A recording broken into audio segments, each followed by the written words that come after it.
nama saya Nurstianisa dengan NIM 242101302 dari kelas 3J PGMI. Di sini saya akan sedikit menjelaskan mengenai landasan-landasan pengembangan kurikulum.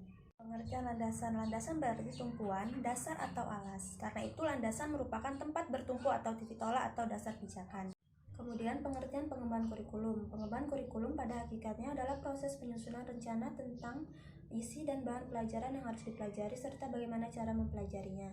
Namun demikian, persoalan mengembangkan isi dan bahan pelajaran serta bagaimana cara belajar siswa bukanlah suatu proses yang sederhana. Sebab penentukan isi atau muatan kurikulum harus berangkat dari visi, misi, serta tujuan yang ingin tercapai. Macam-macam landasan pengembangan kurikulum. Yang pertama yaitu landasan filosofis. Filsafat berasal dari bahasa Yunani, yaitu dari kata philos dan sophia.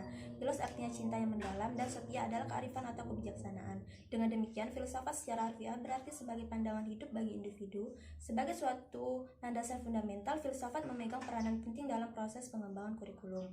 Adapun landasan filosofis dalam pengembangan kurikulum ialah asumsi-asumsi atau rumusan yang didapatkan dari hasil berpikir secara mendalam, analisis, logis, dan sistematis dalam merencanakan, melaksanakan, membina, dan mengembangkan kurikulum. Penggunaan filsafat tersebut baik dalam pengembangan kurikulum dalam bentuk program atau tertulis maupun kurikulum dalam bentuk pelaksanaan atau operasional di sekolah. Filsafat akan menentukan arah kemana peserta didik akan dibawa. Filsafat merupakan perangkat nilai-nilai yang melandasi dan membimbing ke arah pencapaian tujuan pendidikan. Oleh karena itu, filsafat yang dianut oleh suatu bangsa atau kelompok masyarakat tertentu termasuk yang dianut oleh perorangan sekalipun sangat berpengaruh terhadap pendidikan yang ingin direalisasikan. Adapun macam-macam landasan filosofis, yang pertama itu landasan filosofis pendidikan idealisme, menyatakan bahwa kenyataan dan realistis pada hakikatnya bersifat spiritual dibandingkan bersifat fisik, bersifat mental dibandingkan material. Sedangkan berdasarkan pemikiran filsafat idealisme, tujuan pendidikan harus dikembangkan pada upaya pembentukan karakter, pembentukan bakat insani dan kebijakan sosial sesuai dengan hakikat manusia. Kemudian landasan filosofis pendidikan realisme menyatakan bahwa kurikulum jika dikembangkan menurut landasan realisme harus dikembangkan secara komprehensif, meliputi pengetahuan yang bersifat sains, sosial maupun muatan nilai-nilai.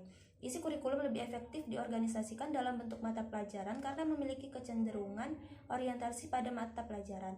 Kemudian yang ketiga, landasan filosofis pendidikan pragmatisme. Pendidikan menurut pragmatisme adalah menata kehidupan yang lebih baik pada saat ini dan saat mendatang. Oleh karena itu, proses pendidikan dan pembelajaran secara metodologis harus diarahkan pada upaya pemecahan masalah, penyidikan, dan penemuan. Kedua, landasan psikologis. Secara psikologis, anak didik memiliki keunikan dan perbedaan-perbedaan baik perbedaan minat, bakat maupun potensi yang dimilikinya sesuai dengan tahapan perkembangannya. Dalam pendidikan, yang terjadi adalah proses interaksi antar individu. Manusia berbeda dengan makhluk lainnya karena kondisi psikologisnya. Penerapan landasan psikologi dalam pengembangan kurikulum antara lain agar upaya pendidikan yang dilakukan dapat menyesuaikan dengan hakikat peserta didik, baik penyesuaian dari segi materi atau bahan yang harus disampaikan, penyesuaian dari proses penyampaian atau pembelajaran, dan penyesuaian dari unsur-unsur upaya pendidikan lainnya. Yang ketiga, landasan sosiologis. Landasan ini didasari bahwa pendidikan adalah proses budaya untuk meningkatkan harkat dan martabat manusia. Pendidikan adalah proses sosialisasi melalui interaksi insani menuju manusia berbudaya. Dalam hal ini, peserta didik diharapkan dengan budaya manusia dibina dan dikembangkan sesuai dengan nilai budaya serta dipupuk kemampuan dirinya menjadi manusia. Kurikulum dalam setiap masyarakat pada dasarnya merupakan refleksi dari cara orang berpikir, berasa, bercita-cita, atau kebiasaan-kebiasaan. Oleh karena itu, dalam pengembangan kurikulum perlu memahami kebudayaan. Kebudayaan adalah pola kelakuan yang secara umum terdata dalam suatu masyarakat, meliputi keseluruhan ide, cita-cita, pengetahuan, kepercayaan, berpikir, dan kesenian. Pengembangan kurikulum yang dilandasi oleh hal tersebut bersifat umum berarti berlaku bagi kehidupan masyarakat. Yang keempat yaitu landasan ilmu pengetahuan dan teknologi. Sumber nilai yang ada dalam masyarakat untuk dikembangkan melalui proses pendidikan ada 3, yaitu logika, estetika, dan etika.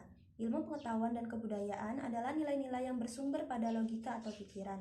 Sebagai akibat dari kemajuan ilmu pengetahuan dan teknologi yang pada hakikatnya adalah hasil kebudayaan manusia, maka kehidupan manusia semakin luas, semakin meningkat, sehingga tuntutan hidup pun semakin tinggi.